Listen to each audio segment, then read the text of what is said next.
99% of people aren't going to catch on to the algorithm. Like you being here now on this earth, there's more to it than just sitting around and meditating all day. I need to talk about this more. Is like when you set your own goal, the path is unknown. The goal is unknown. You don't even know if it's achievable. Dan Koo is a modern-day Renaissance man, an author, creator, and entrepreneur whose unique outlook on life has garnered a global following. His expertise in psychology, philosophy, self-development, and sales has led him to curate an abundant life. That is insane. Like, are you kidding me? My entire life, I've been trying to go to college to just make a six-figure salary, and you're telling me that you're pushing a few buttons on your keyboard and you made it in a month? The number one rule for YouTube is... You know what's crazy? We are exactly 1 year from the day and maybe to the hour of our last conversation. What? Isn't that so weird? Oh, I didn't know that. Yeah. I know. I didn't even realize. Wow. I was like scrolling through our text to see when our last episode was because I knew it was around the same time. September 25th. Damn. Yeah. Weird. That's really good timing. Yeah. Yeah, really good timing. So in the past year, I mean, Kortex, we've already talked about a little bit off air, but before that, the book was done when we spoke, but it hadn't launched yet. Yeah. What was that experience like? I mean, self-publishing is no easy feat. Yeah, it's a weird experience for me personally. I know a lot of people are tied to their books, and I mean, it's your baby in a sense, but I don't know, this may freak some people out, but once it launched and after a month, 2 months, I kind of realized like I have so much more to write and I want to rewrite this, and I could do a version 2, but I would rather just write another book. So after a bit, I stopped really like caring about it. Interesting. In a sense where I didn't care to promote it more, just let it spread by word of mouth. I knew that it wasn't like the one thing that I wanted it to be. The wasn't one your thing magnum that I could, opus. Yeah, I thought it was, but it wasn't. I realized that 2 months after. And it's not that my beliefs changed. I just was able to articulate them better. And yeah, so. What made you realize that? I don't know. Yeah. Like, I think it was just like the necessity to get it out, like the desire to get it out kind of faded once it got out, where I felt like I really had to finish that book. I'd put 3 years of effort into it, scrapped a few drafts, and then finally got it out. And it was like the cliche of like, once you hit the mountain peak, there's just another mountain to climb. Yep. And I really felt that.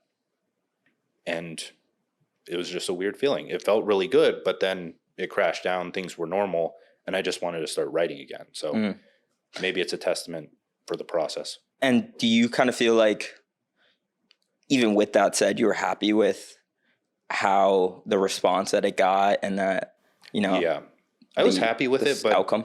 Right then, like as I launched, I realized the mistakes I made in terms of where I placed certain chapters, me going a bit too esoteric at the beginning, me being a bit drawn out. That's like my Achilles heel in my videos too, is just being drawn out. So being drawn out at the beginning of the book and leaving all of the stuff that people liked from me towards the end, because I felt like with the book, I wanted to introduce things that I hadn't really talked about too much publicly before and leave the other stuff for the end. So it tied it together. I wanted to give the philosophy behind the scenes of what I talk about on the internet when it comes to more of not the superficial advice, but more of the like make money advice or self-improvement advice or other things like that. I wanted to go a bit deeper to make sense of why I teach things the certain way that I do. So did you start the second book? I did. Yeah. I've scrapped it once already. Hell yeah. I've outlined like 2 other books, and then there's one more that's more of like a self-improvement one. They're kind of all up in the air right now with Kortex. I've written the second one. It's called Purpose and Profit for now, but that's in progress. It's not a huge priority for me. So it's kind of like when I have ideas, I add them, and then I'll eventually go through and string everything together. And it's going to be a lot shorter. I'm forcing myself to not be drawn out. It's so impressive to me. Like I made this note tons of times on this podcast praising your work-life balance, because there's so few people who do it. But the other side of it, which is, you know, equally as impressive, is how much you're able to get done with, you know, not killing yourself, because you have the software. You're releasing YouTube videos and newsletters and tweets and Instagram posts like daily and weekly. And you're also working on this thing, but then it's not like you're, at least from the outside, it doesn't seem like you're, killing yourself over it. Yeah. I mean, there's definitely cycles to it of course. where I like to, when I reflect on like the cycles of life or the cycles of productivity and work-life balance, I've kind of grouped it into 4 camps where there's like a perplexity phase, which is feeling lost. And then there's a curiosity phase where you kind of find that next purpose you want to pursue and you start going down the rabbit hole. And then there's the intensity phase where you're working a lot more. You're going really hard on one thing. You're obsessed. Obsession is Zach Pogrop's thing where it's a good topic. But then after that, it's consistency. So you feel kind of lost. You discover the goal that you want to achieve. You start working really hard towards it. And then if you stay in that, that's when you get burnout, right? When you're just going hard all the time. So you kind of have to drop down to this consistent level, create the systems that allow you to maintain what you're doing or maintain the progress that you've made, because you'll usually hit a big spike and then you'll drop down to a baseline, and then you continue increasing that baseline as you go through those cycles. So right now with Kortex, I'm definitely in the intensity phase, definitely not working 4 hours a day or however much it could be during like a maintenance or consistency phase. So once things level out and we're done with launch, then I expect things to drop back down a bit more.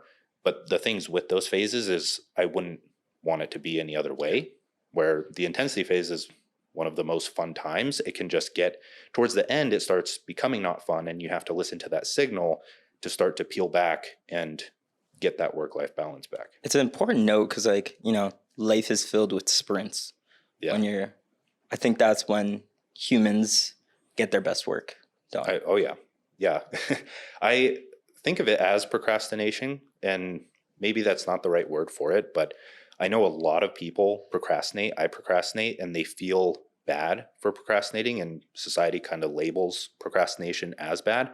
But that tends to be when at least I get my best work done. When you have a deadline at school and you're doing the homework last minute, and if a lot of the time I did well on it, and I know a lot of other people do well on it, but when it happens for a creative project of your own, like a book, or in my case, a newsletter, or even a YouTube video, when it's down to the last minute, that's when focus is nearly impossible not to have, where you're so focused on the one thing that all ideas that you register just go into that one thing. So if you're trying to build a project over 2, 3, 4 months, you're not going to pick up the best ideas throughout that time. You're not going to do your best work during that time. It helps to think about it and contemplate and kind of prepare for that intense season up until the deadline. You have to have a deadline for this to work. But then focus just converges on the project and you kind of just channel everything into it. So those like deadlines and stuff, like you self-impose all that stuff? Yes, kind of unconsciously. I could probably dissect how I did a few of them. But for something like a newsletter or a YouTube video, those are kind of sort of the same for me. I'm going to use them interchangeably. But let's say a newsletter or article or YouTube video that I send out every week, it's kind of hard to get into that habit because at the start, you don't have an audience. You don't have public feedback. You don't have people waiting on it. There's nothing on the line. It's not your business yet. It's not your means of survival.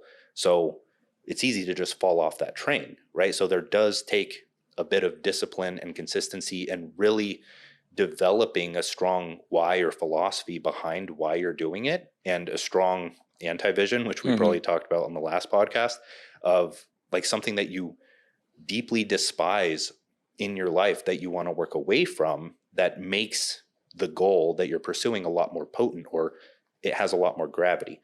So for the deadlines, there's a lot of variables there where I just have things in place in my life, systemized to the point where they're my means of survival. So I have to get the newsletter done. So if it's Thursday and I send the newsletter out Saturday, then that's when like everything starts to converge. I feel a bit of stress, that good stress, and then all the ideas happen and then it comes together.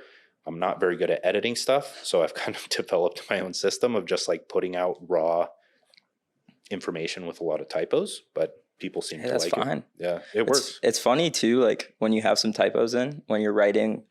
I guess this is true for mainly like Twitter, TikTok, Instagram, probably. You know, the typos add some comments, They add help. some watch time. Yeah, It kind of helps it. Yeah, it increases engagement for sure. Yeah. Not a thing to do consciously, but definitely not the worst habit to have. Yeah. Do you feel like unsatisfied sometimes with, if you have this deadline on Saturday, do you ever just feel like you're putting out work, just kind of put it out and it's not like, yeah. And Like, you just do it. Yeah, all the time. And some of them turn out to be your best ones by other people's standards. It's so interesting. Yeah. So I've learned that over time where I just have to publish no matter what. It goes out, or I'm sending an apology letter with like a lesson that I could pull out of my ass for that day, right? Yeah, or that's great. Something short. If I didn't get it done, then I need to send something just to maintain that habit. But even then, like putting out the worst things, you'll get those emails or comments just saying that was the one thing they needed for that day, and it makes you feel a bit better. Yeah, but at the same time, the dissatisfaction with it, I feel like a lot of people say, oh, you should be satisfied no matter what, or you should be happy with the work that you put out, but then that wouldn't lead to improvement. The dissatisfaction isn't always a bad thing. It's 100%. It's not really an unhealthy thing. I would think of it as a natural feedback mechanism to evolve and get better and produce more quality work to help more people. Yeah, I've been. It's funny you bring that up because I was actually thinking about that today with acne. It was very funny, but I just like noticed I had a little bit of acne, and I was like, like the whole self-love thing. Obviously, on one hand, it's great, but on the other hand, a little bit of dissatisfaction with yourself is definitely a good thing. I mean, it points you in the right direction. Definitely points you up. And it's a problem to be solved in a sense where like you could go the self-conscious route and get very anxious about the acne on your face, but that also signals a lack of clarity on what you could do to fix it. And so shifting your focus instead to, okay, what do I need to learn or do to solve this problem? And for us, we know that there's a few solutions, whether it be maybe my diet slipping. Mm-hmm. Okay, there's other problems in my life that would signal towards that.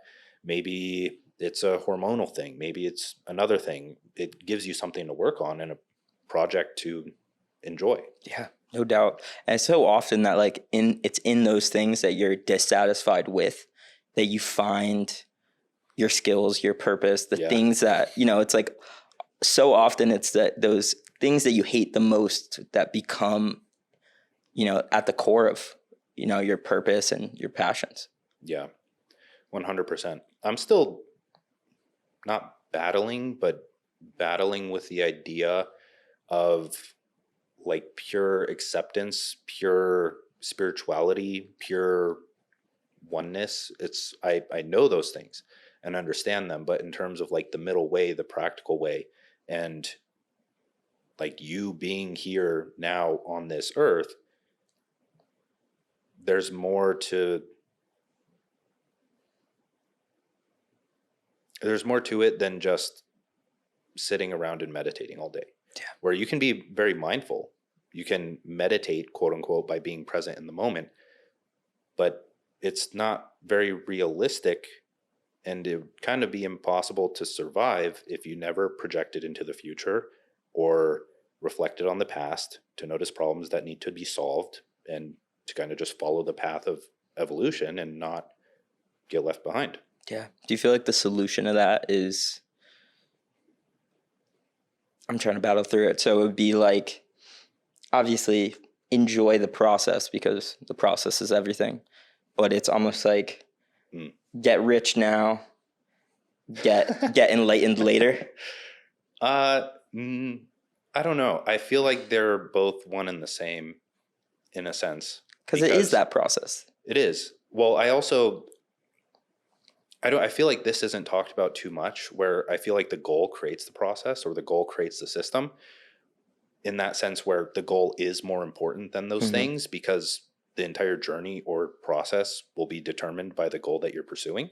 If you're pursuing the goal that society assigned to you, then the process is going to be very freaking hard to enjoy.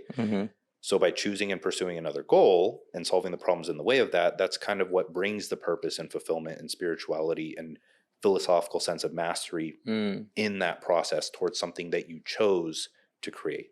That's interesting because, how I think about things, and I think the podcast is a good example of this. I don't have, major aspirations in the sense of like subscriber count or anything along those, metrics that are outside my control. But if I had to reflect on it, I would say that my goal would be, to just have interesting conversations with interesting people that I wouldn't have been able to meet otherwise. But if I didn't hear you say that, I would probably think I'm just process driven, in the sense of like, I don't have a goal. I'm just doing the best step in front of the other. Yeah, I agree with that in the sense, but at the same time, the one step is still a goal, right? So it's kind of like contradictory in that sense. But the way that I like to think of it, and I need to talk about this more, is like when you set your own goal, the path is unknown. The goal is unknown. You don't even know if it's achievable, right? So it's not necessarily about setting a goal, although that's what it is. Maybe we should shift away from that lingo because goal has a very like productivity feel around it. And there's a lot of words that come to your mind when goal comes up. Instead, I like Jordan Peterson's aim, like having an aim for your future, where that's still a goal, albeit unknown and difficult to identify or gain clarity on. It's still an aim that you chose in a direction that you're moving in that allows you to enjoy the process more than if your aim was behind or in a different direction. Or you just didn't even just had that lack of mindfulness around that. And you're just doing like what was assigned to you. What's interesting about that as well is like the whole other side of it, which is, creating those aims or those goals that are too high, that almost in turn, because they're so high, they become a bit like mythological or unattainable. So you almost don't take the correct action. Yeah, I think it's a double-edged sword. And I don't think you can live in that world for too long. But at the same time, I do like the idea of romanticizing an ideal future for yourself, or romanticizing life in general, or the little things that you like to find more joy in them. But just having that like very big vision for your future that you can occasionally project out into to kind of gain that motivation and really think about who and what you want to become, but then coming back down, grounding yourself a bit more. That's kind of how I see it, where I said earlier, like meditation isn't all there is. And being in the present moment, or like becoming one or releasing focus so much that you're at one with reality. I like to think of it like zooming in, zooming out to just kind of crystallize, do what you're supposed to do right now. That makes a lot of sense to me. And I think, right now, a lot of guys are in that position of, they're 23, 22, they just graduated college, and all they know is that I don't want the life that's assigned to me through, just like modern society, the pull of the average, but they don't know, if they were to zoom out, they don't know what to zoom out to, if that makes sense. They don't really have that clarity of like, I don't know what I want to do with my time, but I know I definitely know what I don't want to do with my time. Yeah. At that point, I mean, you have something to move away from. Yeah. At that point, it's just experimentation, where the trap there is, okay, I'm leaving this one thing that's assigned to me. So now I don't have any clarity and I feel kind of lost. Now I want to latch on to the next thing that would, in essence, be assigned to me. And that's only one specific thing, rather than experimenting until you find something that you want to do, potentially going in on it, and then if it doesn't work out, pull back and try the next thing, where I don't feel like life is about getting locked into one specific path. I feel like it's exploring different paths and then eventually creating or taking your own. And the main issue in this case is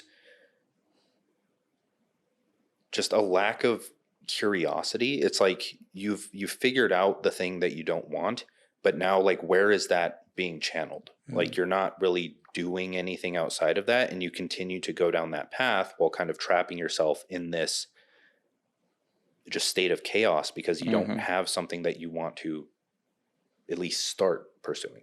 Yeah. And like in our first episode, you identified like these meta skills that will transfer no matter what the domain is. Yeah. And that would probably be a pretty good place for people, you know, to be like, all right, I want to gain knowledge. I want to then find a way to apply that knowledge, but I don't know what knowledge to gain. What were those meta skills that we talked about in our first episode that you feel like are the things that are transferable across domains? So they were marketing, sales, writing, and speaking. Okay. And the reason I say marketing and sales is because that's just understanding human psychology, but you learn it in an applied way. Where if you're doing sales, whether that be like phone sales or car sales or online sales or just understanding the sales process in general, you're learning psychology. You're learning how to communicate with other people. You're learning what people perceive as valuable, and then how you can create something valuable of yourself so that you have something worth being paid for. The same thing goes with marketing. It's just more applied to the modern like digital world. And then writing and speaking are just like the first principles of communication in general. Like we write and we speak. We're speaking right now. We write in the digital world. That's just how we communicate. So being able to do those things, any of those things can be turned into the thing that you help others with.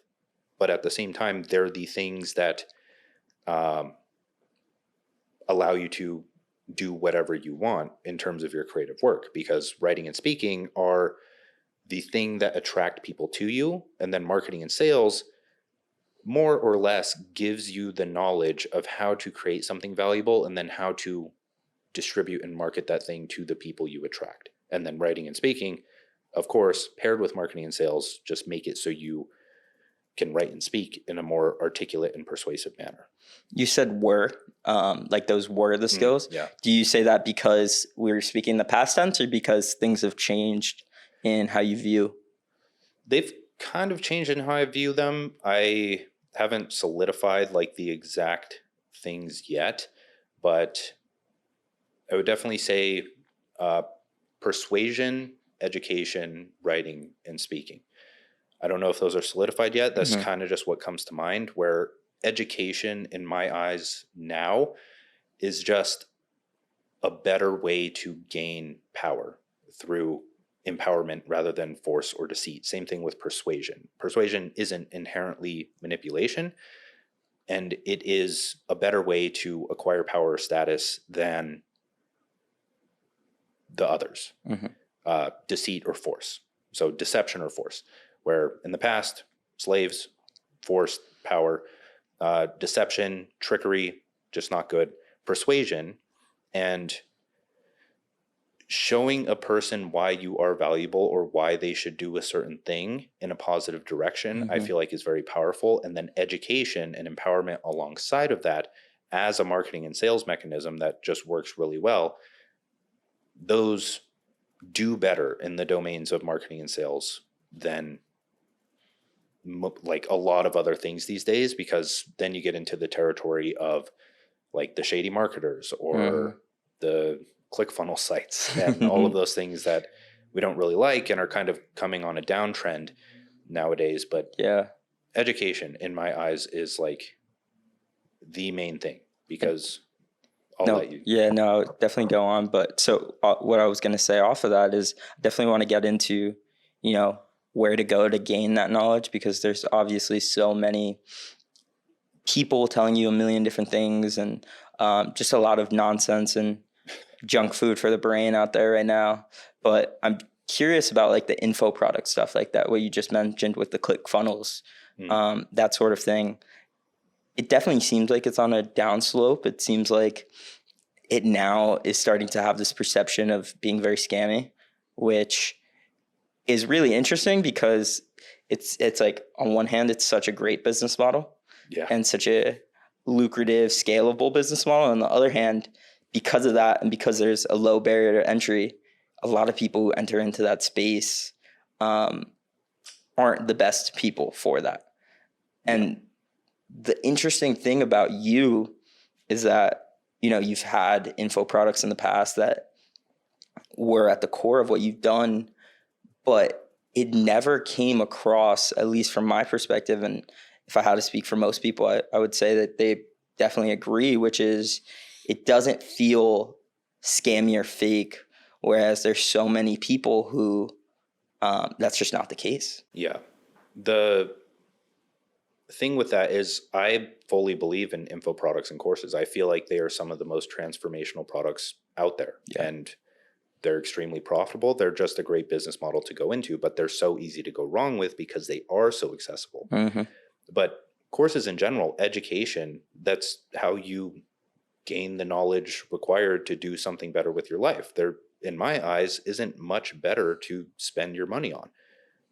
Because what else is there? There's like, you can buy a new toothbrush for $50 to $100 and it's like, that's awesome. Or you can buy the thing that could drastically change the direction of your future by arming your mind with the tools to actually forge that path.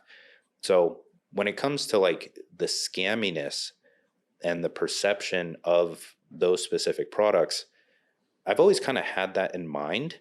And I knew that there were courses out there that I had truly benefited from. And so I knew that it was possible to provide something that, one, teaches people a skill that they can use and benefit from. And the main thing is I feel like you need it, like it doesn't come across as scammy if you have something that would sell itself. If you have a skill that just makes sense. Right? Where a lot of people, they don't really get to the point of what it is that they're selling in their headline. They can't tell you exactly what you're getting. And in my case, it's like, if you can boil the course or education product that you're selling down to just one sentence of what people get, and that's impactful, then you're on the right track. And the way I come about that or think of it is if it's benefited my life, this is how I think about all my products, even Kortex right now. It's like I'm building something that former me would have wanted or my current self wants, but a solution isn't out there yet, or at least a complete solution. There's a lot of second brain and note-taking apps, but there isn't one that fits my workflow to perfection. And the same is true with how I learned writing, right? Because you start learning writing, you start writing online, and then I kind of experimented with a bunch of different people's processes and then saw some results, but none of those gave me the exact step. And my course isn't going to give anyone the exact step either. It's just simply a method to take, experiment, and gain a few experience points so that you get better at doing your own unique thing. And that's where I feel like those products thrive. It's you're passing down what worked for you, usually in a domain that can't be taught well in schools because it's kind of hard to do on the traditional path. Like a social media professor probably isn't making a lot of money on social media, or else they wouldn't be a professor a lot of the times, not all of the times, but yeah, absolutely. It's like where courses thrive is in specific knowledge. Like, for example, I have an e-com business. So, you know, I buy a course specifically to learn how to do paid ads. And I'm doing paid ads while I'm, you know, taking the course and doing those things side by side versus like a mental mastery course that is just, you know, like almost just mental masturbation in a way. It's probably very similar with how books are. Like you could read Atomic Habits, but if you aren't like, so much of that just falls into the category of mental masturbation. So if you're able to kind of, you know, use it for specific skills, like, all right, I'm going to learn specifically how to write for social media with the 2-hour writer, like specifically like that stuff. I think that's, you know, where it really thrives and kind of where you've separated yourself. Yeah, courses for sure. I mean, that's that's a main reason why books are pretty cheap. Yeah. And with books, I mean, we know their value. They have inherent value to them. Things like Atomic Habits, like I do feel like in terms of money, you have to solve your survival needs first before you can like get out of that stage. And it's the same thing with books. It's like, especially in the self-help space, it's like you go through all these self-help books just to get sick of them and then want to pursue the deeper thing, right? Such so a great it's point. Same thing with money is like you start out in survival mode and you eventually get just sick of being there. That's like the way out is you have to hit close to bottom and then launch yourself in the other direction, because in survival mode, you're kind of, you have all of these responsibilities. You're kind of just like getting any job that you can just to survive, but you have to get pissed off and then eventually do the things that normal people don't do, or else they wouldn't have normal results, and then get into that next stage and continue. Yeah. And then the other aspect of that is like gaining the curiosity. Yeah. Which is, you know, kind of what we were talking about before with like that 23-year-old who doesn't know what to do. Maybe a little bit of that, just reading, you know, whatever self-help and business book out there, you know, it gains that curiosity and kind of starts to, you know, light that fire and that spark to, you know, find that thing to go deeper into. Yeah, they definitely serve their purpose. Yeah. I would say like if we could put it into the categories that we talked about earlier, it's like when you're in that lost phase or that curiosity phase, books can help a lot. You get exposed to a lot of information, and one idea can change everything. Yep. In the intensity phase, something like a course or just specific YouTube tutorials or whatever's available to you to learn that specific thing that allows you to just keep going, and then coming back to baseline, doing it all over again for the next goal. What other books for you, or what books for you have, you know, kind of sparked that idea or really just been a bit transformative for you? There's a few. I would say The Art of Impossible really helped me make sense of like peak performance in general. So how the brain works in terms of reaching the flow state. Same thing with the book Flow by Mihai Csikszentmihalyi. Both of those kind of go hand in hand. If you read one and then the next, you'll make a lot of connections and it'll be really fun for you. Other ones involve discovering the nature of reality. So The Systems View of Life is one that I've recently been reading. Really good. It's like a more scientific take on like holism and talking about the systems stage of science and how science kind of needs to have a revolution in order to get there, or kind of like go back to what it was like in the Greek era, but more modern. So things like that, the Kabbalion, I just like making connections between those things so I can get more perspective on that specific topic. Because as a kid, I had always wondered, I feel like every kid does this, but you wonder like, oh, is there a God? Yep. Is there something more? And then a lot of people reject it and they go the atheist route, and then some transcend that second stage of development, the rational stage of becoming an atheist to an extent, and kind of before that leaving the stage of being somewhat like a Bible thumper, or you're supposed to be like, this is what it is, this is absolute truth. And then so beyond those two stages, you kind of loop back to the Bible thumper stage, but from a more higher perspective with a deeper understanding of reality itself. And it's less about a man in the sky, and it's more about the systems. It's more about the holistic nature of reality and the relationships and life as an organism, or insert any Alan Watts quote here. Things like that. That's what I like to read. But so when we talk about the system stuff, your system of, you know, how you rate your newsletter, and then the newsletter becomes the basis for the YouTube video, which kind of funnels to all your other content for the week. That's probably one of the best systems I've seen of any creator. And I always tell people that about like how flawless and rare of a system that is. And I feel like so many people, why they fail is because they're so scattered with, you know, their system, or they don't even really have a conscious system. Yeah, I've shown a lot of people it. I mean, it's in my course, but like when I talk to other like larger creators about it who probably wouldn't buy a course because they're doing pretty well. When I talk to them about it or give like my YouTube strategy, they're kind of blown away with how simple it is. Yeah, everyone's blown away. Everyone I've talked to about it. Yeah, it's like it's the most simple thing and intuitive thing, but it's not like you kind of have to come to it. It's not something that's completely obvious. It's just like you kind of experiment and then find it out or learn from someone else, but it's done pretty well and it allows a lot of flexibility. Yeah. So what is it exactly, if you're going to break it down? Yes. There's a few different ways to do it. I'll start with one way and I'll just add nuance along the way. The way that I like to do it is write social media content, just posts. So like tweets or Instagram posts or LinkedIn posts. I like writing, so I'm only going to talk about writing, not reels or videos. If you want to do those, I just paste my writing into a reel and let it run, and it tends to do pretty well. Yeah. The reason I like X/Twitter is because one, the platform's just cool. Like it's a forum style. It's a lot more personal.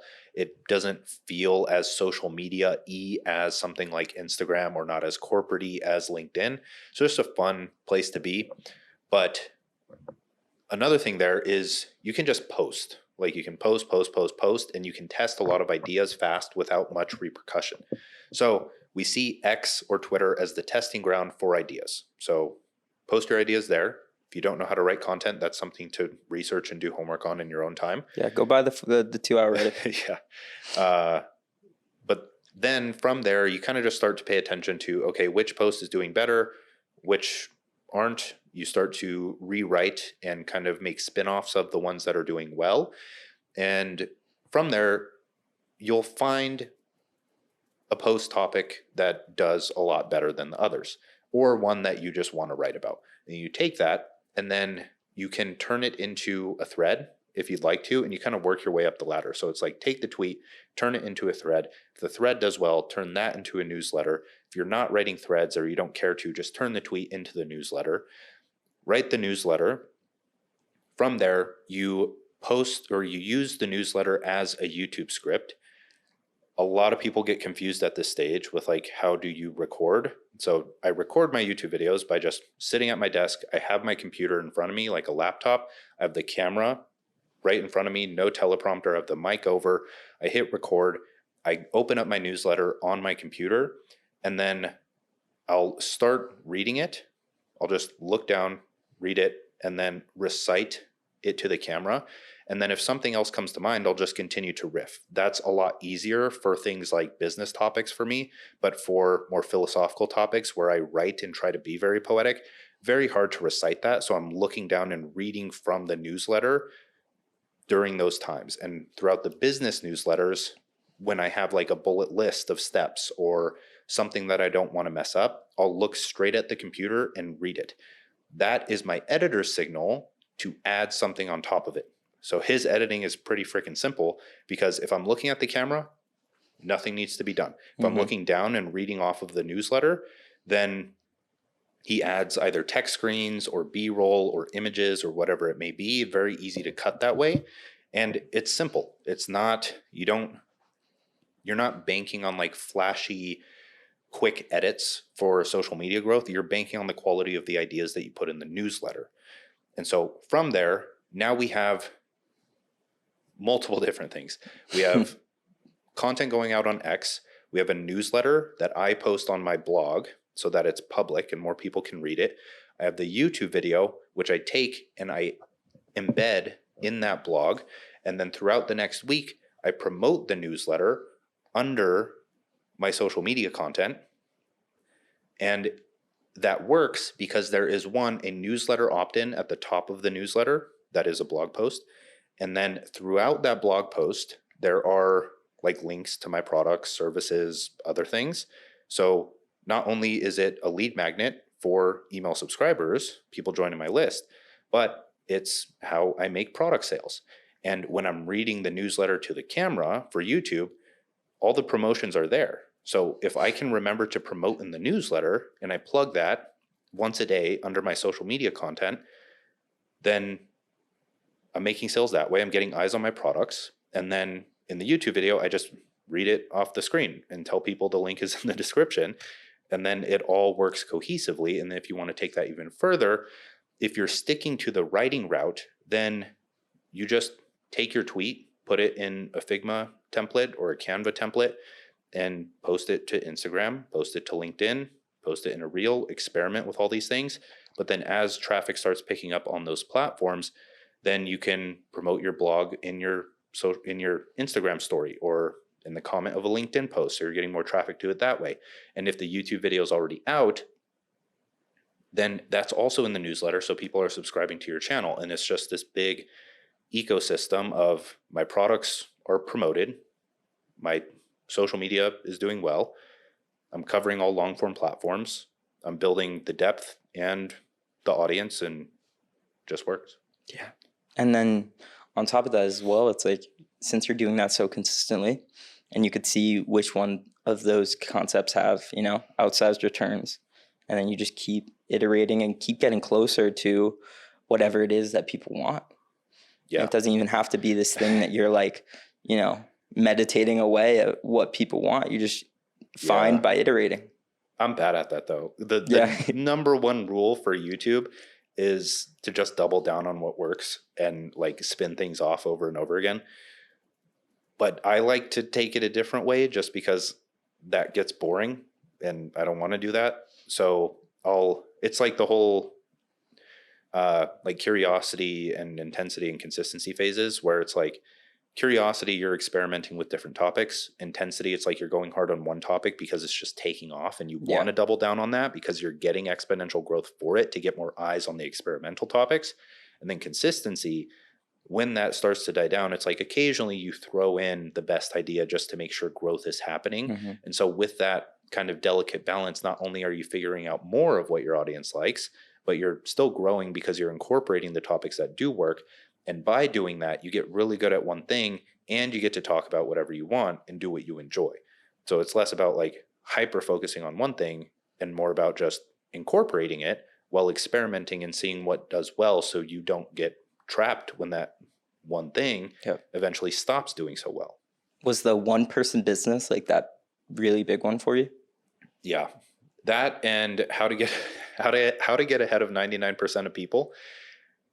If you hear that word or if you hear that sentence and you think, holy crap, I've seen 8 billion YouTube videos with that title now, that's why. It started as a tweet of mine like 3 to 4 years ago. Some good copywriting right there. Yeah. The top of it, how to get ahead of 99% of people, with like a list of like disappear for 6 months, all of the cliche stuff.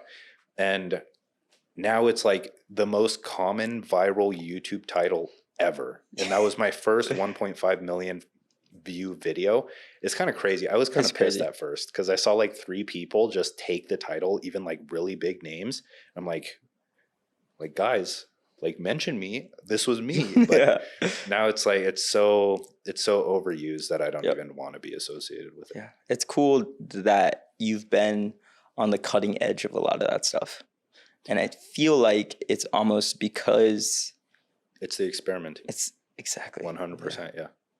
Like a lot of people say double down, but you're doubling down on the thing that you took / copied / got inspiration from someone else, which is perfectly fine. Mm-hmm. Like build on top of the ideas. That's a good thing to do. But you're not the one reaping the most benefit because you're not the one creating the trends. You're the one following them. So, but the only way to create the trends is to experiment. So the whole like going hard on one thing, well, incorporating one thing occasionally, but also having the balance of experimenting in a conscious way. That's the other thing, is you don't just like blindly do it. You don't just throw everything you've learned out the window.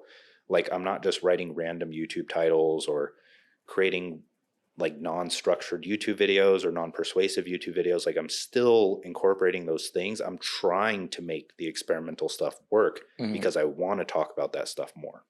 Yeah. So it's the experimental stuff is just following your natural curiosity, your interest within the outline of what you already know about persuasion, writing, how to, have really good copy with all that stuff. Yeah. So it just kind of fits that funnel. Yes. Yeah. So the way that I like to think about it for writing a newsletter or starting YouTube videos, my mind usually goes through the same process for how I write.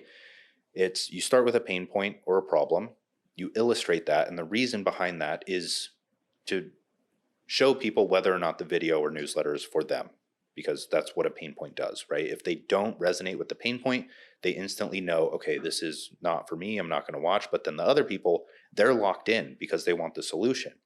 And so then you walk them through. I like to throw in something philosophical or abstract or novel, where if I can make a connection to a specific pain point, or when I take a big picture look at the outline of what it is that I'm creating, I like to throw something in there that I think people don't know yet, but fits, so that they're learning something new and they feel like they're learning something, and they are learning something, and hopefully opening their minds to a new way of thinking about the topic. And then it goes into like a process or a step-by-step way to overcome the problem, giving them some kind of solution to test and experiment with. So almost all of my writing follows that structure, at least right now, but I experiment with that too. It's usually start with the pain point, really illustrate that, really dig into it, go into something more philosophical, go into the why, explain the why in a novel way, why you should solve the pain point, and then go into the process. So the system, the step-by-step, 1, 2, 3, 4, 5, here's what you do, but preferably make that your own. So if I were to give like a great way to just start on YouTube or to start writing longer form content is to, one, pick a topic that's working. So do the copy paste thing, study YouTube videos that are doing well, preferably ones that are currently getting views. And then from there, you take that topic, you put it in somewhere like Kortex or Notion or anywhere, wherever you're going to outline this thing. And then you start to think about the pain point relating to that topic. You're not watching the video that you took the topic from. You're recreating it in your own words. So you start with the pain point, you go over the why, big picture, and then you write out the process step by step. What would you do? Like, what's the solution that you're creating right now in this moment for that problem? And that's how you come up with very unique and very good content. Yeah. You break that down really well in the 2-Hour Writer. And it was something for me, admittedly, I've gone away from writing too much lately just because I've been distracted with e-com stuff and the podcast. But it is so much easier to write when you have that framework. Like, I think before I had that, that clear structure to it, I was really struggling to, one, have any ideas at all to generate, just because, you feel like in your head before you write anything down that you have all these novel and genius ideas. Then you go to write and you're like, this is just nonsense that I've regurgitated, nonsense I've read from other places. Yeah. And then when you have that framework, it just makes it so much easier to write and to actually, create your own ideas. To think. That's what a big objection I get a lot to, like, oh, you're giving out these frameworks, but what if I don't want a framework? What if I want to write authentically? And to that, what if I told you that you're already thinking in a framework, you're just not conscious of it, and it's not a very good framework for thinking. So if you make the framework conscious, you can think and articulate your thoughts a lot better just by plugging it in that way, in a persuasive or marketing sales way, by understanding pain point, goal, where people want to be and where they are now, and then the path to get there. That's like storytelling in a nutshell. That's what makes people pay attention. That's what makes your writing perceived as valuable. So if you can follow that structure, there's infinite different ways to go from pain point to goal. And so that's where the creativity comes into play, and the pain and the goal are your limits to actually doing that. So once you have the pain and the outcome, everything else it becomes a lot easier. Oh yeah. I even remember, like, when I first started writing, I would just write these like nonsense paragraphs with a lot of fluff. Yeah. And then you taught me the pull, perspective, punch. Yeah. For writing on Twitter. Yeah, it works. And just like it's not like I developed new knowledge at all, but just doing that, it was like explodes. You just had simple framework. All right, I'm gonna pull you in, give perspective of why I said that, and then give a punchline. Yeah. And that alone. People miss the punchline a lot. especially like people go through the writer's boot camp that I run for Kortex or Tryhard Writer. And like, I know that they go through it. Like, they'll either tell me or they'll mention something about it. And then I'll go and look at their profile or their newsletter or whatever they're writing. And they're following it, but they're missing like the most crucial part, which is usually the punchline of the tweet or the post. Like, if you're on X or Twitter or even Instagram or any of these things, in terms of like the education or the value market, you see a lot of list posts. You see like a hook and then a bullet point list of things, and it's very attention grabbing. It works. But then a lot of people, they miss the last concluding line. And then they're like, well, someone told me to write a list. Why isn't this getting high engagement? Why isn't this working? It's because you didn't wrap it up and make people want to engage. And I mean, there's so much we could talk about with social media. I talk about like, you can also write the list tweets and you can write the pull punch perspective framework all the time, but you can still not grow because you simply just aren't getting eyes and you're relying on the algorithm too much. There's a lot to social media. There's so much we could go into there, but I think, one thing that could be helpful and kind of tie things together, and one thing that I've been wanting to talk about, kind of sort of on the same tangent, is the topic of engagement groups or engagement pods. Engagement pods were such a thing like 10 years ago when I first started trying to grow like a photography account. And it was so annoying where it's like you join the group and then everyone's sending posts and everyone's like, engage with me, engage with me. And now I feel like that's carried over into what today's quote unquote engagement group is. And so people turn against it because it's the same thing with like the scammy marketing or the direct response marketing or the ClickFunnels stuff, is people see that and they're like, oh, that's old, that's bad, that's scammy. What we need is a shift in perspective, because like the principles of direct response marketing are always going to work. They're the principles of it. The principles of an engagement group, it's like sharing your homework in school or working on a project together, or just like when you're strategizing business with another person over coffee. That's what an engagement group is. So if it helps you, because the engagement group, if you aren't catching on to the algorithm, and you probably don't want to because you're going to become a slave to the algorithm at some point, an engagement group, stop thinking of it as that. Just think of it as a group chat, like a digital group chat that you're building with friends. Leave out all the other stuff of like sending posts all the time. Like if you actually make friends online and strategize with each other, you will not have a problem growing. It will be a lot more fun for you. And I don't know, that's the only way to grow, is like, it's hard to tell people that, like, hey, the thing that you despise is the only way to actually start growing relatively fast on these things, because 99% of people aren't going to catch on to the algorithm. Maybe once, but to like bank on that as a strategy, not on YouTube, on like X or Instagram or other things, it's not the smartest thing to do. So if you can remove your negative perception of the word engagement group and reframe it to something like just strategizing business over a digital coffee and helping each other and sharing strategies with friends, you're going to make it a lot further. It's a lot less needy too. It's so much less needy. So much more authentic. Yeah. And it's funny because, we've kind of seen the death of the retweet in a way with the For You page. And it's funny because, like I have a group chat on Twitter, which there's so much I could credit you for with all that stuff of just teaching me how to reach out to people and teaching me how to make friends on Twitter. It's such a weird thing because people will hear that and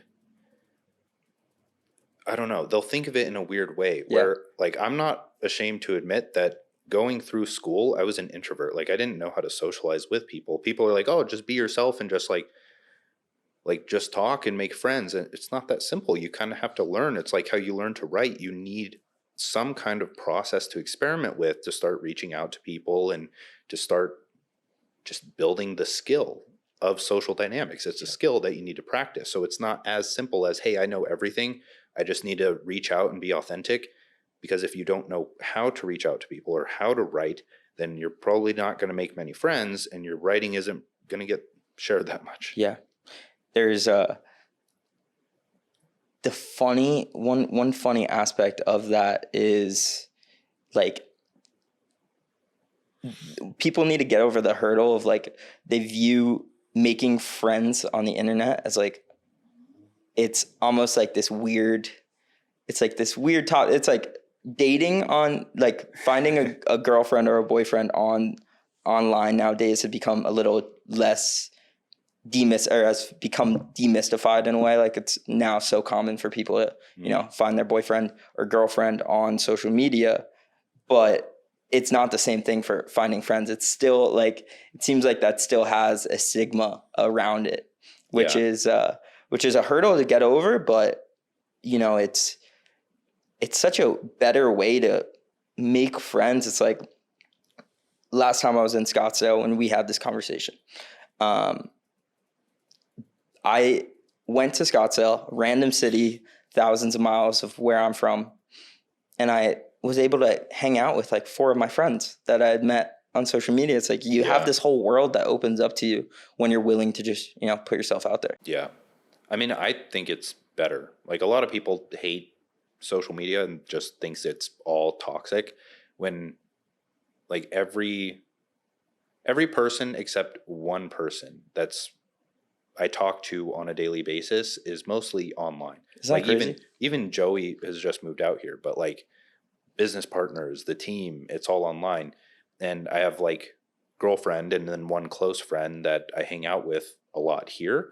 But online, it's like you can still make good friends and talk with them in the group chats. And like when you go and visit places, you usually have a pretty big network to tap into. So you're never really alone when you go and visit places. And that's coming from like one of the heaviest, I guess, used to be introverts that you'll ever meet, right? Do you feel like you've learned the skill of extroversion, or do you feel like you were just a very unique person and the people around you, it's like that Chris Williamson quote where he says, "Are you an introvert or do your friends just suck?" It's kind of both, where before I just didn't know how to approach people. I didn't have the right perspective either of people. I always I didn't put people on a pedestal, but everyone had like this like aura around them that made them feel so much different from me. Right? I hadn't seen myself in other people before. And I was very like closed off to interacting with them because I just thought they were like some alien person that wasn't like so much better than me, but it's really hard to explain. But once I realized like, hey, everyone wakes up and gets naked and takes a shower every morning, it became a lot easier to just like say what's up. Yeah. It's funny you say that because I'm sure a lot of people, you've become like on Twitter and, through Instagram Reels, became, I'm sure, like that person for a lot of people, which is funny and a good frame to have. Like everyone just obviously, just like you. I do feel like there's a level of skill involved with it, not like speaking to people skill, but like the skill that you have and the value that you provide. Maybe that's what it was, is I felt like other people had so much more value than me. So who am I to go and approach this person and like make friends or act like I belong? And it was the same thing. Like I still have people that I look up to on social media, especially before when I was smaller. And I wouldn't say it's follower count. I would say like my follower count reflects my skill level in my situation, at least. So before, it's like I'd see people online, like my idols in a sense. And whenever sometimes they'd DM me as I was initially writing content, and I just freak out. Like in my head, I'm like, I can't respond to this. Like, holy crap, it's this guy. And now it's like we talk all the time.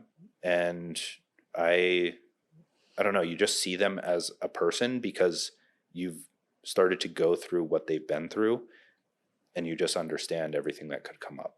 Yep. It's funny how that is. And it's, it's a hurdle I find, when I talk to other people with a podcast that they can't like wrap their brain around the fact, or they can't wrap their brain around having a certain person on. Like, for example, did I ever tell you how how I got, like, do you remember how we first got connected? Was it the Meraki? No. Well, that was after. That was after? That was after. Oh, okay. What happened was I took 2 Hour Writer. Yeah. And in 2 Hour Writer, you mentioned that you use Telegram a lot. I literally searched up Danco on Telegram. Yeah. And DM'd 6 different Dancos. Oh, really? And then I was just, yeah. But it was because I was trying to get you on the podcast, and I wanted to, have this conversation that we're having now. But there's so many different podcasters that I talk to that, even if someone puts on their story looking to do podcasts, they like don't feel like they're on that level to reach out to that person, which is so funny how, so much of the game is just feeling worthy of, being in the arena. Yeah. Or seeing it as a possibility. Like the whole 100K a month ordeal where, I don't know, that just seems like a milestone number, 10K and then 100K. I never thought it was possible until I saw someone doing the exact same thing that I do, but making that much, if not more. And now I see people making $1 million a month, and I'm like, oh yeah, businesses are a thing. Like businesses actually make a lot of money if you do it right. But like as a young naive kid, I'm like, that is insane. Like, are you kidding me? My entire life, I've been trying to go to college to just make a 6-figure salary, and you're telling me that you're pushing a few buttons on your keyboard and you made it in a month. And when I realized like, oh, I've been living in this dream this entire time, it like shook me up, and I'm like, oh yeah, I can do this too. And that's still, the funny thing is it's still going to sound like some like Andrew Tate Matrix thing that I'm talking about right now. That's not what it is. It's simply just believing that you can do that thing, because I don't know how many, I would assume hundreds of thousands of people, if not more, millions of people make that much. Yeah. It's an interesting hurdle to climb, and it's almost like, it seems like it almost happens by accident as well. Like by, kind of just doing the right steps. Those goals seem to, because even if you don't feel like that's possible, if you're just doing the right things, you start sliding closer to it. It definitely clicks at once. It's like nothing happens, then everything happens, where you are learning all of these things, you're trying all of these skills, you're trying so hard to land your first client, it's not working out, you realize your inadequacies, and then eventually things start to make sense, you start to get results, slowly picks up, you learn a few more things, and then all of a sudden you're just like, holy crap, I know exactly what I need to do in order to hit this number, and then you go and hit it. And that's like the point you realize where you can achieve almost anything, unless you fall back or you like regress into a lower mindset. Yeah, it's so fun.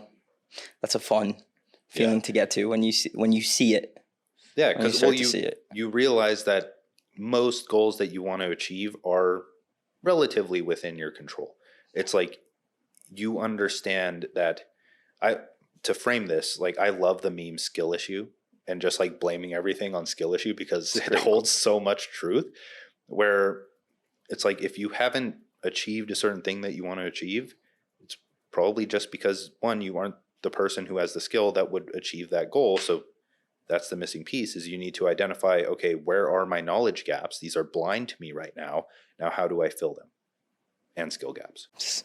Skill issue. It's a great response whenever anyone's like talking like, oh, easy for you to say. Yeah. It's a great one. When I take like the bird's eye view of your content, which I really like to do before I do a podcast, try to just like take a step back and see the full big picture of it. There's 2 people that came to mind for me, which is Tim Ferriss and Rick Rubin. Interesting. Those were, and it wasn't even so much of, it was like almost like what you were saying before, with your willingness to not fall, your willingness to explore your own curiosity and to do the content that you want to do, versus, trying to fit the mold, which is kind of what made me think of the Rick Rubin stuff Funny enough, your book, Very similar. very similar covers. Did we talk about like the No, inspiration behind that? no, it was the thing that I forgot to bring up that I wanted to talk about. Yeah, really quick. I had to add a third ring to it, or a second ring, Yep. because it's like 3 concentric circles. Because I looked up a symbol for consciousness, and it was the circumpunct. It's the dot with the ring around it. And so I'm like, that's so cool. And it's like a bullseye. It's focus. Okay, I'm putting this on the book. And then I posted it to my Instagram story, like, oh, rough mock-up of the book. And everyone's like, Rick Rubin. Like what are you doing? And I'm like, who is Rick Rubin? Like, I had actually never, well, I've probably like heard the name here and there before. I'd never actually like read or looked at what he does before. I still don't know. He's famous for like a certain reason, right? Yeah, so he did something before. So he wrote that book, The Creative Act. Yeah. And so he is a music producer who has no technical skill around music. And so his role with artists is to get the most out of them. It's to get them to write their purest or their best work. Oh. So essentially, like, that's fitting. He's done a lot of worked with a lot of really interesting people from a ton of different domains. And maybe you could look this up. Like, I think like everyone from like Kanye to Jay-Z to like the Rolling Stones. And I think his role with them is purely just like, how do we tap in and find the best aspect of your music? How do we get to the core of what you really want to talk about, or what really is your best work? Which is fitting for a lot of what you talk about as well, which is one of the reasons why I brought it up. Yeah. No, but that was the main story of it. It's hilarious. My editor was like, yeah, it looks a bit like Rick Rubin. So I'm like, okay, what if we add a third ring and then I add like meaning to it? And so that's when like your perspective, ideal self perspective, universe perspective came into play. That's what the 3 rings are. That's cool. And so it's like zooming in and out of those. But yeah, that's that. In terms of Tim Ferriss, I've never listened to him much either. I remember when I worked part-time at a print shop, I would listen to his podcast occasionally. I listened to like maybe 3 episodes. That's when I was deep into web development. And aside from that, it's like I'd heard of the 4-Hour Work Week. I bought it. I have it. I haven't read it. I just like the idea of it. Like it's a cool, very against the grain perspective, especially for when it came out. And so even though I haven't listened to much of Tim Ferriss, he has impacted me in a pretty big way, just because the idea of that has stuck in my mind. Yeah. I find that there's so many of those books that literally just the title tells you all the things you need to know about. But with the Tim Ferriss stuff, it's interesting. I pretty recently read The 4-Hour Work Week for the first time. And in it, I was like, oh, that kind of sounds like Dan Coe. Like just this idea of work kind of expands to fit the void. And when you give yourself these very clear parameters around it, and you're doing deep work in that period of time, you're able to accomplish probably more than what you would in 8 hours of sporadic work where you're checking TikTok and Instagram every 5 minutes. Yeah. I came up with, so Parkinson's law is like work expands to fit the time allotted for completion. I started to think of another thing where it's like creative work evolves to make a certain amount of money in the time allotted for completion, where it's like if it's truly creative work and you have kind of endless evolution there, we can think of it from the creator's perspective of, okay, they start in freelance work, but you can only go so far because you can only take on so many clients. So your salary is capped to an extent. But then you go even further and you productize that service. Maybe you do consulting or coaching, or you evolve one layer in some sense. That allows you to take on more, potentially allows you to charge more. From there, if you're building an audience or you've attracted some form of an audience for creative work, and you've kind of paid attention to the feedback of your own work, where it's like, okay, I have to continue landing clients. I don't want to take on that many clients. Okay, the solution is probably build an audience or run some kind of ads. And then at that point, you can't scale your time anymore, but Naval, you can scale your mind in a sense, or earn with your mind. And so you productize that even further into an education product or another product.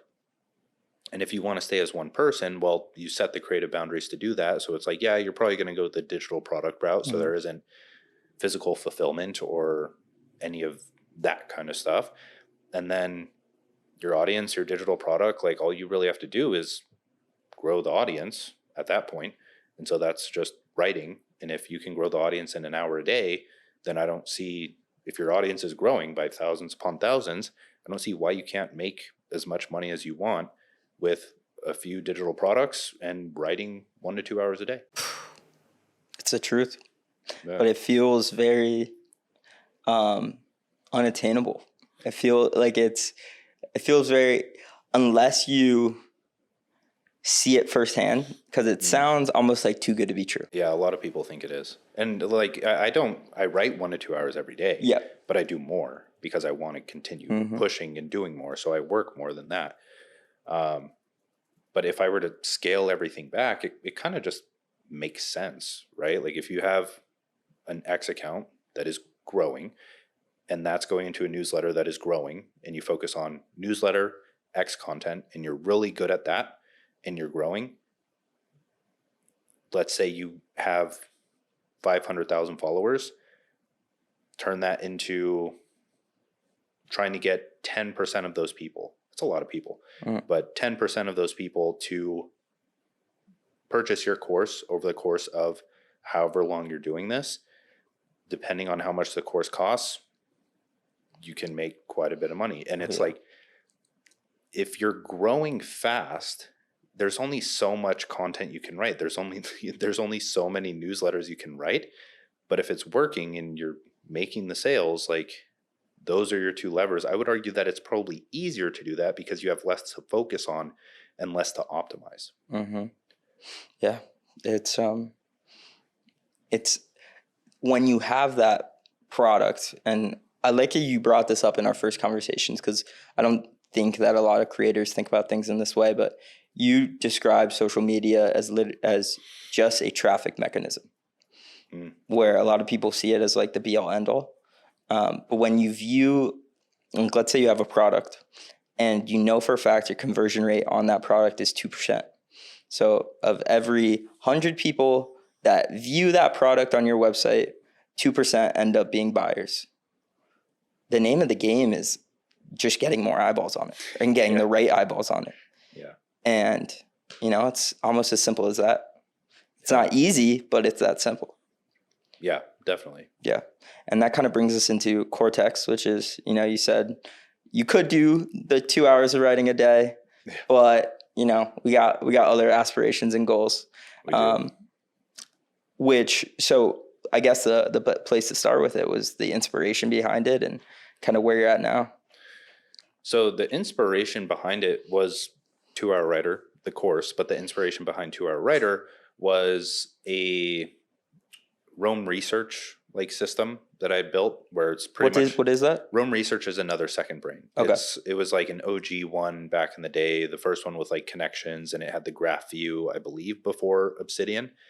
But I built my Zettelkasten system in that, which is like a note-taking system. So whenever I had an idea or something that I want to expand on, or notes, I would put it all in there. And I started to realize okay, all of this stuff is connected. This is like a writer's dream. I have endless novel ideas to write about, because it's I have one here. Okay, there's a connection. I go to that.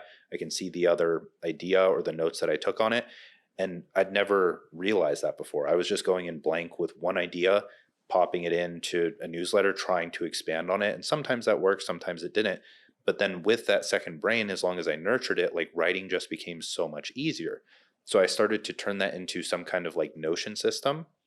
And while that worked, it was just clunky for what I was trying to get across. So it's Notion doesn't have the same capacity as Roam Research or Obsidian, and then Roam Research or Obsidian don't really have the same capacity as Notion in terms of templatizing, live collaboration on documents, etc.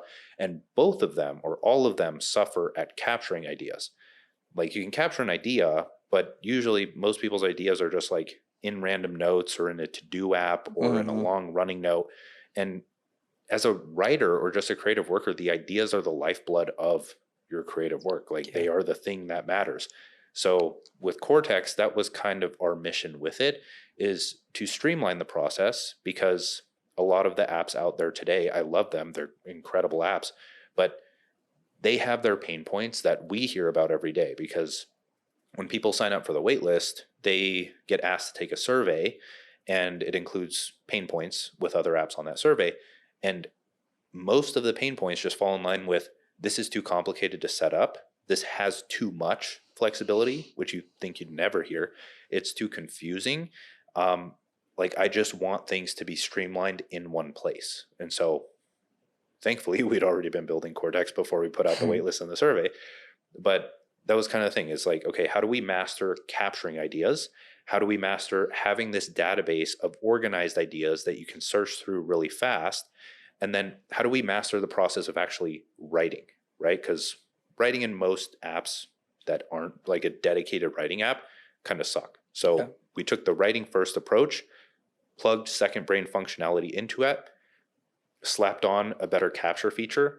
And if you haven't seen it yet, think of it like, it looks almost, not exactly, but it's very similar to the UI of iMessages. So it's like texting yourself ideas, but you can connect and tag those captures. So you can connect them to, say, my newsletter for the week. So if I'm out on a walk and I have my newsletter document or outline sitting there, I open my phone, I push at newsletter name, and then I capture the idea. So when I go to write, I have just all of my ideas sitting there. So that's like the base version of the app. We have a lot more to do, but the base version app is ready almost, aside from a full mobile app and desktop app and all of the offline mode and all the fun stuff that we have to develop. It's ready and people like it a lot so far. I probably have so many lost ideas that are just sitting in my notes app far down. Same. Just like you just never go through to uncover, and you kind of just forget about them. It's a great idea, and you do a very good elevator pitch for it, for sure. I knew the elevator pitch is actually something that Taylin Simmons gave, where it's like Notion, Obsidian, and Google Docs had a baby. And so a lot of people get attracted by that and tell us that, because it's like, oh, Notion, I like Notion. Obsidian, I like Notion. I mean, Obsidian. They both haven't really done it for me. Google Docs, interesting. What does that mean? I'll try it out. And they're pleased. Mm-hmm. Most of them, of course. Yeah. Can't wait to try it out. Yeah. I'll give you access. I can get that whenever, Sweet. So I think, what's very interesting to me is, on one hand, it's so cool that you have the built-in audience for something like this to, get an audience right away. But on the other side of things, I'm sure there's so many skills and, lessons you learned from building your own personal brand in that entire journey, that even if you weren't Dan Co with this big audience, that would still, be transformative in creating the app. Like, what do you think some of those things were that you learned from building your personal brand that became, essential to getting this thing right? A lot of it was feedback on current products and just me testing on myself for so long. But in terms of like my role in the company right now, I'm not building it. Like the developers, the engineering team, absolute animals. Like, it would not exist without them. The other co-founders, Matt and Joey, would not exist without them. At this point, I feel like I have a good vision. I have good ideas. I can help guide some decisions on product, but mostly that's Matt. I test it and I make sure that things work and flow really well and implement solutions in that case. But outside of that, my main role now is just marketing. And that hasn't taken full shape yet. I really think come November, December, we're just like a small scrappy app right now, like coming out of waitlist mode or going into waitlist mode. But December, I think people will be surprised with what we can pull off, and it'll really show like what building a personal brand has taught me about leveraging creator audiences. I'm excited to see that come to fruition, and I'm very curious as well. Right now, but so what do you think? I'm confident in it. is that going to be, how is it going to differ from the approach you've been taking with, the newsletter, plugging in, your own products within that? Is that going to take a similar shape, or is it going to be, a bit different to that? Well, the good thing about this software in specific is that the free tier is free. And so it's like, there's no hesitation to sign up because of a paywall in a sense. There's paid tiers, but the free tier, in order to do most of the things you want to do, is free.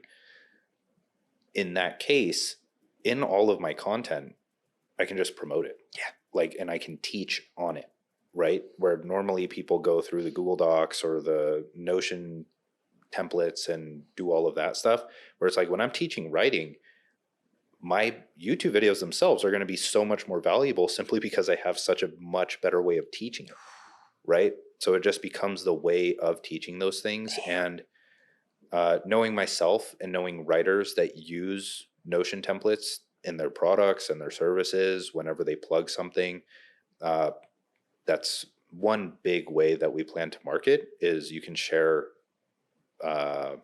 individual documents, but you'll soon be able to share connected documents as well. So you'll be able to navigate this template like you would a second brain, by navigating through all the connections and seeing it in a new, novel way. So I think it'll bring I feel like a lot of people, well, not a lot, some people are annoyed with Notion templates at this point, but I'm hoping that we can create a wave of Kortex templates that are much simpler, but a lot more helpful for specific use cases that people use them for. So that's super cool. So what you'll be doing is a lot of stuff that you're already doing, just these YouTube videos and this stuff that you're going to be, working within stuff that you're already doing, but working within Kortex, which drives the funnel. And when you get 200,000+ views per YouTube video. Yeah, we're hoping. But the other thing is, with all content, in one of my latest YouTube videos, I straight up just put the newsletter in a public Kortex document in the description, and the call to action on the description is save this to your notes. So it's I can just have people duplicate all of my content to their notes, and it's just very convenient to do so inside of Kortex, right? So that's one way. Another thing behind that is that Notion and Obsidian don't have an affiliate program. So I feel like it's going to be pretty easy to convert people over if we have a decent affiliate program. Especially when the core audience is creators to begin with. Yeah. Yeah. I mean, when we think about initially what we started talking about with systems, we talked about, your newsletter, tweets to newsletter to YouTube video, so streamlined, so few creators are able to even just get that piece right. But it seems like at least the plan is that on steroids, which, that is incredibly impressive in its own right. And then, is there any principles or mental models or something, people can use to figure out how they can apply those same streamlined systems to their own life? Because it's an incredibly hard thing to get that so streamlined so perfectly where it's so aligned in that direction. And I don't think many people get that right. Yeah. Is it just a consciousness around it, or an awareness around, let's really try to be mindful of keeping things in this way? Kind of, sort of. It's honestly thinking about it all the time, where that's the only thing that you think about when you're thinking. If you're not in a situation where you're in a conversation, or you're doing something fun, or you're asleep, or you're not thinking about anything, it's that's the thing I'm thinking about. And then random ideas pop up here. And when you say that's the thing I'm thinking about, is how to streamline? The goal. I'm thinking about, well, not even the goal, but the thing that I'm building. Okay. So the project that I'm building, and then the ideas, if cybernetics in a sense, have you read Psycho-Cybernetics? I haven't, no. So the study of cybernetics is self-regulation within a system toward a goal. And so in psychocybernetics, it talks about how the mind accepts or rejects information to aid in the achievement of a goal. So if you're set on building one specific project and that's all that's on your mind, that's your identity, then your mind is going to notice and pick up and spring up ideas for you to achieve that thing. So I think it's less about like streamlining the system and more about optimizing the flow of information and ideas in your own head so that you can catch the right ones out of the river so it impacts the system that much better. So it's really a clarity behind almost your aim, like having a very clear aim, and then in return, you know, those things kind of happen because you have that one thing so dialed in. It takes like time in gathering the ideas and testing them. And so it's the whole, like, you don't see the behind the scenes, you just see the polished product. But I don't know. I feel like I'm very good at just focusing on things that matter, and it's difficult to get distracted. Where like what we're talking about now, it applies to everything. It's not just business. It's like if I notice something that's going to help me in the health domain and like I see it as helpful, I'm going to test it like that night. I'm going to test it that day. I'm going to buy the esoteric products just to say that I bought them and I've tried them, like black seed oil and beef tallow on my skin and everything, right? The ancestral diet, the whatever I can. It's just experimenting with so many different things that I have all of this experience to the point where it's just so much easier to create something that works in any environment. It's such a great note about just being a scientist with your life. Yeah. Really just approaching things from that way. I mean, in all domains, it just gets you so much closer to the truth or your truth, whatever that like may be. It's a really great way to think about things because so few people actually do experiment. Yeah.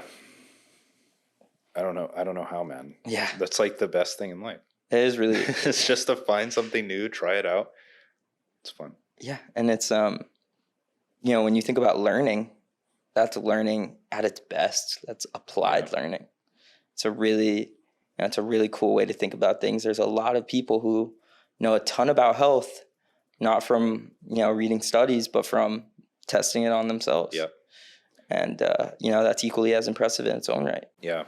It's like I was watching a Dorian Yates video the other day because I continue to experiment. Like even when I feel like I know things super well, like with my training, it's like sometimes I just want to try high intensity training or high volume training or oscillate between the two. So I was watching a Dorian Yates video and he's like, yeah, you don't really need any of this fancy stuff. It's like you need a pen, a paper, you need to be meticulous about exactly what you did and exactly what you ate.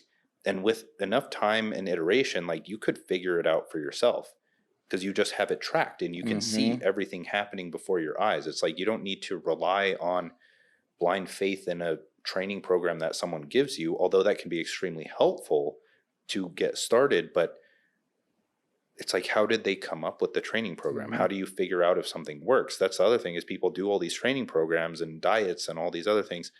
And a lot of the time it just doesn't work for them.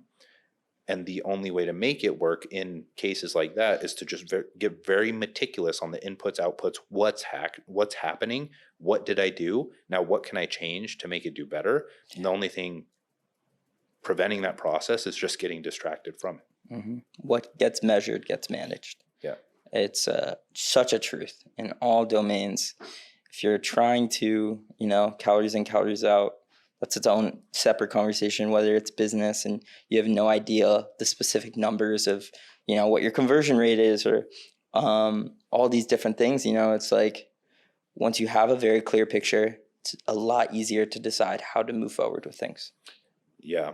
It's actually a good point is that you can easily get trapped in it. It's like the whole Whoop or Aura Ring dynamic where you wear one, you go to bed, you wake up, it tells you you're tired, so you're tired when you're not tired. Oh, yeah.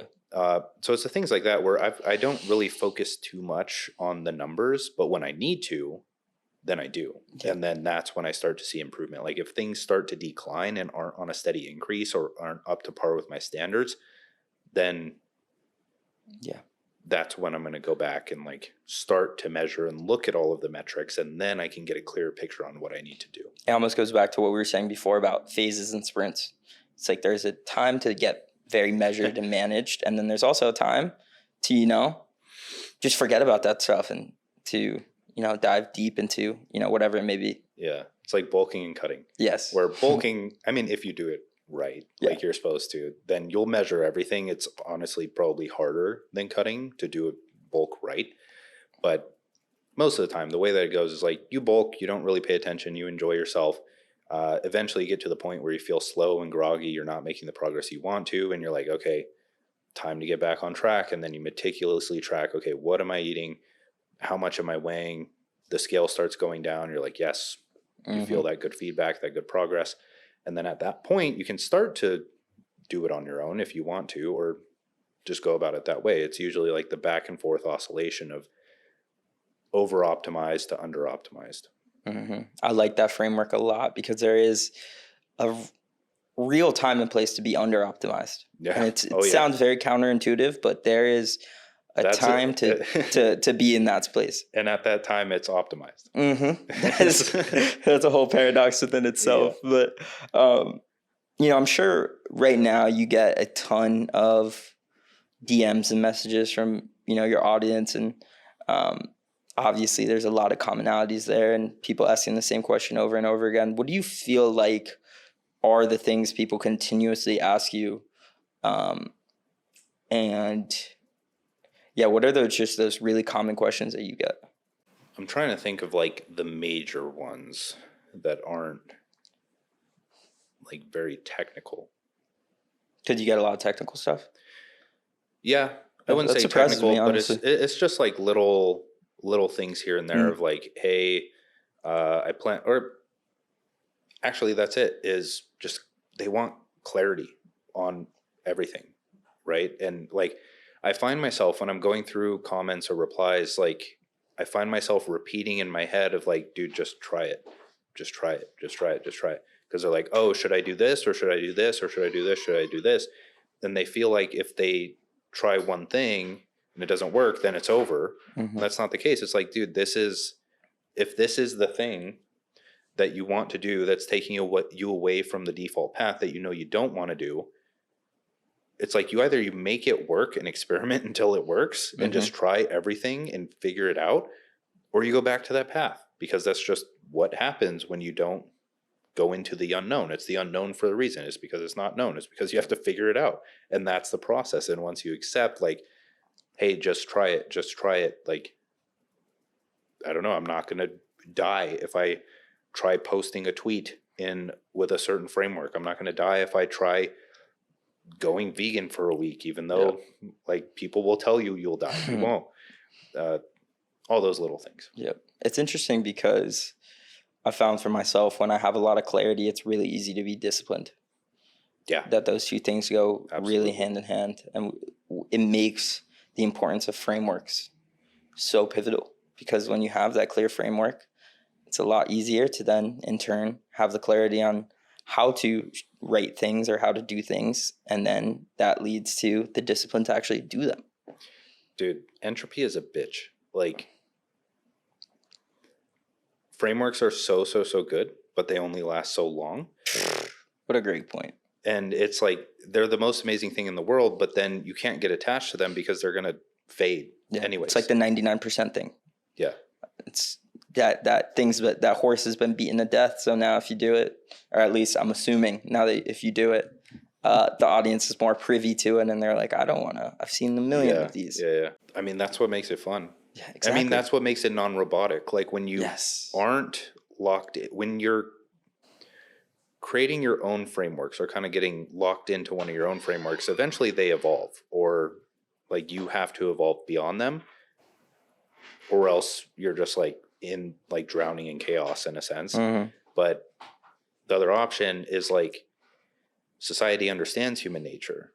And I'm not talking about society as some like evil person behind it. I'm talking about something that was created by human. Like it understands itself. Society is some kind of like hidden force where it's a specific framework that attracts humans like a magnet, and they have to pull themselves away to start pursuing their own thing. But the counterintuitive thing is that they're pulling themselves away from this system and framework to put themselves into a new system or framework to get good results in a better direction. It's such a weird thing for me to think about. Yeah, I love the analogy, and I've taken a lot of solace in the analogy of it's building anything great is like building a mountain with layers of paint, where it's, you know, you have this, let's say, this initial color blue, which isn't your color blue, and then you strap on another layer of paint, and you just keep going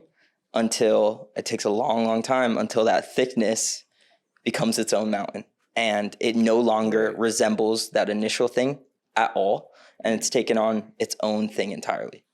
Interesting. Yeah. I like that a lot. Yeah. It goes back to one of my favorite things that I learned from you, which is the DJ analogy of, and go on. I was thinking about this the other day too, and like returning back to that analogy of creators are DJs with ideas. But I keep thinking about just musicians' process. And this may be completely off target for what we're talking about, but what I was thinking about is when you're in the car and you're listening to a song, that song is like their best piece of work. There is no joking around in that. It's completely serious. It's them putting a creation of theirs out into the world. And when I see people, like, nothing against this by any means, when I see people going the whole like shitpost route, like, it's funny that I love shitpost, but at the same time, they're not taking their work seriously half the time. And there's no art to it in a sense, right? Unless it's comedy. If it's meant to be comedy, then that's the art form, right? That's its own thing. But when it comes to writing, like when people don't put their all into it, I feel like as kids in Call of Duty lobbies, we were told not to be a tryhard. And now the secret to our art and creative work is to be a tryhard. That's just something I've been thinking about. In all of the music that we listen to, we like it so much because of how seriously it's taken. So when I go to write things, I try to really take it seriously. I try to deliver good ideas every time, even though I sometimes fail at that. It's like a bad song on an album. It's like people still love the album, but the song may not be their cup of tea. And so after a year's worth of newsletters, like, it's going to be a good album, but there's going to be one or two songs that aren't your favorite. There's going to be one that is your favorite. And so there's all of these connections that you can pull from it that just turn you into a better writer and creator. And I really like using that to provide some kind of artistic framework to writing. I pull out my phone here because I want to show you a tweet that I think is incredibly relevant here. Because have you heard of Brute de Force? Have you been following his stuff at all? Do you ever listen to his spaces? No, I don't. I think you'd really enjoy them. There, I don't listen to spaces too much at all. Yeah, he's a very interesting, rare figure. But so the tweet is, without a shadow of a doubt, grit and resiliency will anoint you as a genius on a long enough horizon. Being a genius is being able to take more pain than anyone you know and brushing off the kiss of death on your cheek, not losing the plot before everyone else does. It's exactly what you're saying there. I think there's such a beauty to, the fact is you just have to be resilient and take this shit seriously and keep going. Yeah. That's a big trap for a lot of them too, is I'll see people try for a long time and then they kind of get upset with the space and they start to turn on it and get bitter, where they're like, oh, this crap doesn't work. Oh, this engagement group crap, that definitely doesn't work. Oh, like I just don't like the game, so I'm going to opt out and I'm going to try and play it my own way by playing against the game. And that just never works. It's like, play within the bounds until you can create your own game in a sense. But when you're just starting out, it's like you just have to take it seriously, and you really have to refine your craft in that sense.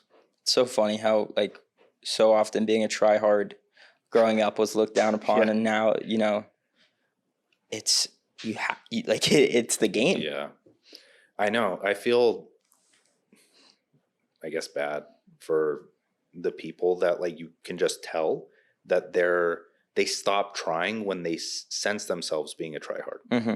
Or when they sense other people are noticing that they're trying hard.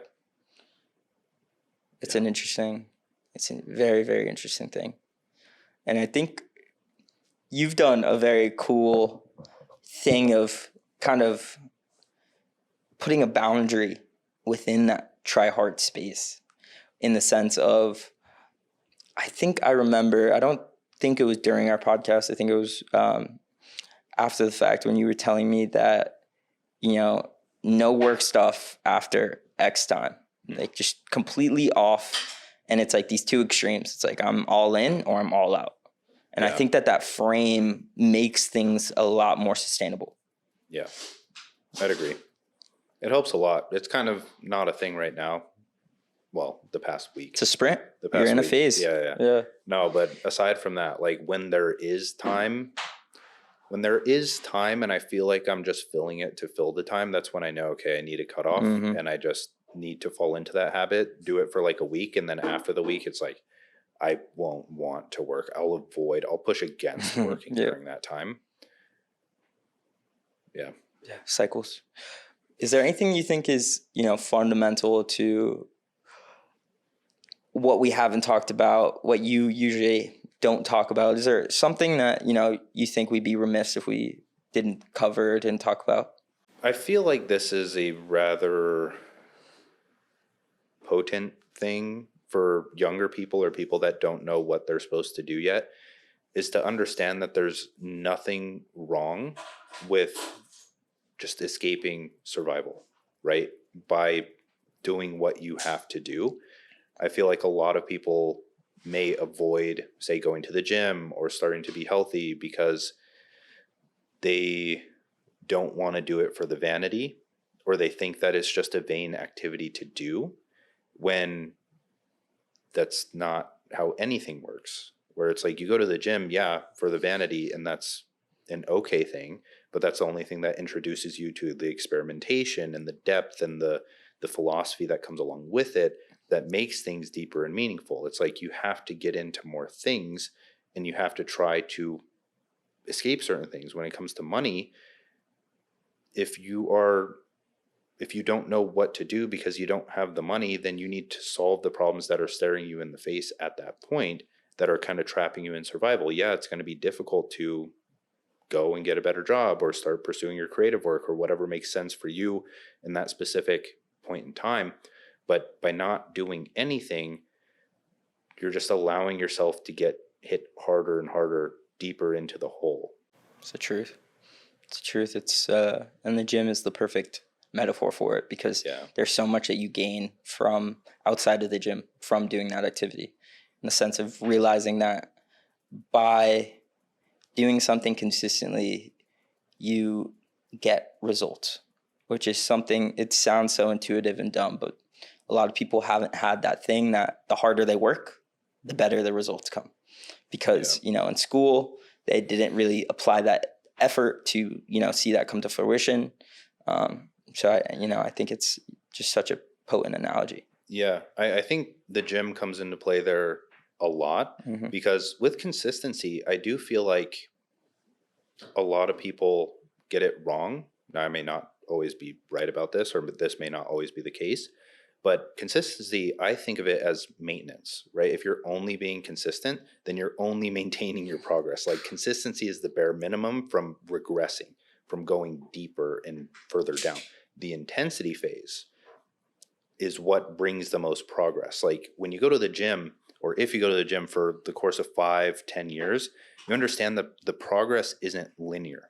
It's extremely non-linear. You go through, like, you finally take one bulking season seriously and you make more progress than you've ever gained in the past 3 years, or you take one cut seriously and the same thing happens.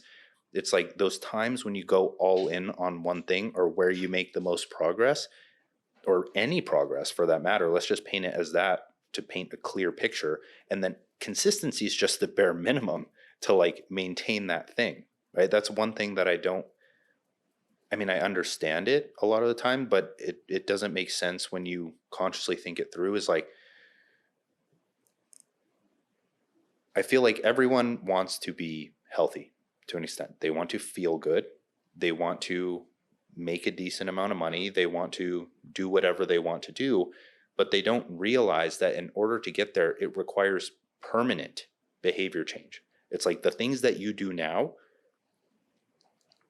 like will not exist in that future life that you're going through. Maybe occasionally in moderation, maybe, but that's like within the system that you create. Mm-hmm.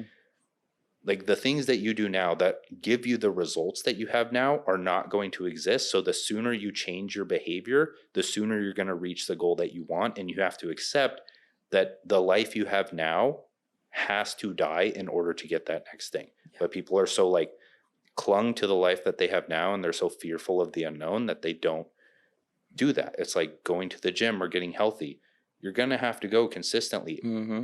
Every single week. Like, as I said, consistency is the baseline. The same with eating healthy to an extent. I don't care what diet it is. It's like, just have the baseline that will get you the results you want. And you have to be consistent with that. And then those short bursts, those 3-month periods of massive weight loss, or the 3-month periods of a lot of muscle gain, those are where the progress is made. But aside from that, there just has to be the baseline behavior that allows you to stay there. It's why we don't have a weight loss problem. We have a weight regain problem. Yeah. It's because people are unable to, hold on to that consistent baseline. Yeah. Yeah. So I have a very selfish question to wrap things up here.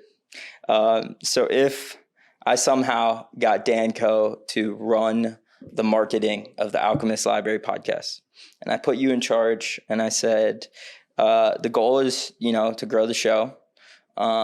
What steps would you take, or what things would you focus on to, take this podcast, to the next level? From what I've seen, at least work right now, for the people that blow up to an extent, they really master YouTube thumbnails and titles. Those matter a lot. Like, the guest matters, but with the right thumbnail and title and podcast that follows through with that, like, you can get picked up by the algorithm, and 2 people, you and another person, can become famous overnight to a niche audience, to the people that watch the actual video. But in terms of like having someone like me with a fairly large audience and someone else with a fairly large audience, studying the topics that do extremely well for them and baking them in somewhere. Like, for me, we've talked about how to get ahead of 99% of people. I guarantee if you throw that somewhere in the title and you have a good thumbnail that like has my desk stare on it with like a few words that are like punchy, it will take off. Like, I do podcasts with some people. I don't do too many, honestly, but a lot of the ones that fail are the ones that just throw a few topics in the title, like, oh, we talked about online business, spirituality, and this, and they just don't do that well. So I do that in the title way too often. Yeah, I haven't ever mastered that art of, really taking that thing seriously. Yeah. I think I've gotten better at it because of writing on Twitter and writing online, but, really studying that art is, a whole other ballgame within itself. And just quickly, look, what would you do to learn, thumbnail and titles? Where would you go for that? What would you emulate the ones that work? So for thumbnails, like, look at the top podcasts. I won't list any. I'm sure you have some top of mind, but look at the ones that do really well and figure out, okay, what are little color changes or little minor design changes that I can make to these that will make them pop and represent my brand, but still look good and impactful.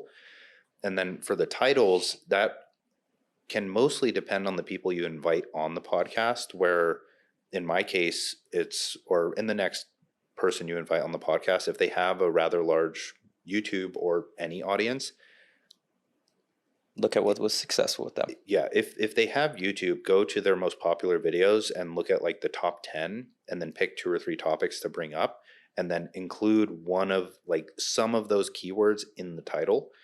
And then if they're not on YouTube, then just either look on X, like filter by most popular tweets, or have them send you like, hey, what's your 5 most viral posts? Send them to me. We're going to blow this thing up. And then they'll be like, okay, yeah, no problem. and then take those, include those as talking points. All you need to do is have like 5-10 minutes on it, and you can include it in the title on a podcast, and then talk about whatever you want. But in terms of like lowest hanging fruit, that's what I would do. Dude, thank you for that. I think that's incredibly helpful. I appreciate you a ton. Thank you so much for, doing this episode. You don't do a lot of podcasts, so I really appreciate the time in here. Of course, man. It was fun. Yeah, Thank you. As always.